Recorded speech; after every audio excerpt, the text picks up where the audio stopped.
guys might have noticed that this is definitely not the MRS interior. This is actually the inside cabin of my new daily, which I picked up in March of 2022. If you guys follow me on Instagram, you guys already know what it is. If you guys are just here on YouTube for the first time, this is going to be a surprise for you.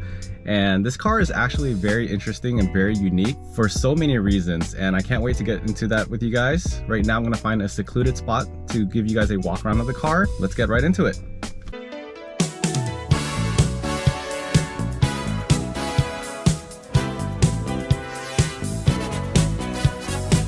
Found a secluded spot here in Newport Beach. Don't know if you guys can hear me well because it is a little bit breezy and windy here, but I present to you my new daily, the Acura CSX. And this car is really unique because it feels like a Civic, an 8th gen Civic, and an RSX had a baby. You'll notice that the front end is kind of beak-like, so it's a little pointier.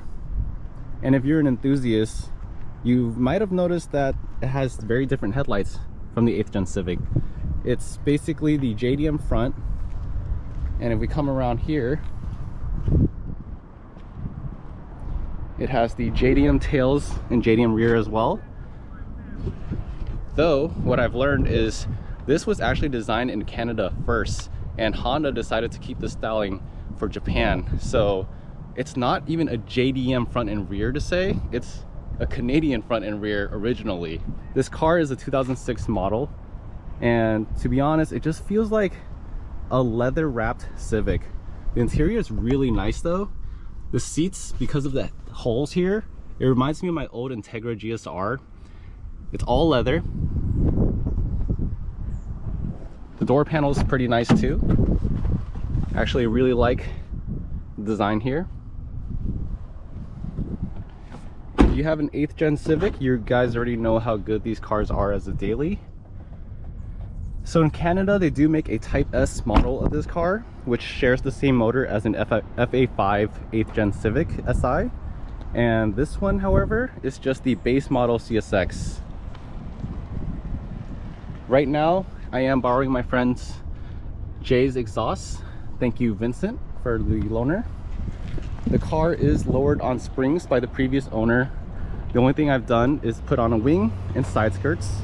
The Tesla Model 3 wheels here were also done by the previous owner, and to be honest, I like the look. It feels really OEM. Here's the interior. Got my dogfight cup holder, Battlecraft shift knob. The car comes with really awesome seat warmers. Also, you get this cool cover here. It's a really comfy car. So this is a legit Acura, and in Canada they discontinued it in 2011 and replaced this car with the Acura ILX. Forgot to mention, there's also a front lip on this car. It's not painted, but it's still black. You won't really notice the paint difference unless you're up close. I personally don't care to paint it yet, just because this car is kind of my beater right now. I still have the MRS. So everything here is completely stock. This is a K20 Z2 motor. It's nothing powerful, nothing great, aside from the MPG that I get, which is about 30 to 32 miles per gallon. I do a lot of highway driving. I've always wanted a Mugen FA5. They've only made 1,000 of those here in the US, but I could never find one for a good deal. I'm actually really lucky I found this one because it looks better in my opinion, since it has the JDM front and rear. And a lot of people here in the US, they tend to do the conversion anyway from a Civic to the FD2, FD1 front, though that costs about like 9 to 10 grand from what I'm seeing on YouTube, which is crazy in my opinion. But as an enthusiast, I understand. Overall, I'm really happy with this CSX as my daily. This is actually the premium package because of the heated seats, and there's some floodlights, though you can't see it right now because it's daytime. I hope you guys like the CSX and learn some new things about it. It's a very cool car because I feel like I'm one of the very few people here in California that owns one. I've actually never seen another CSX here in Cali. Hope you guys enjoyed the video.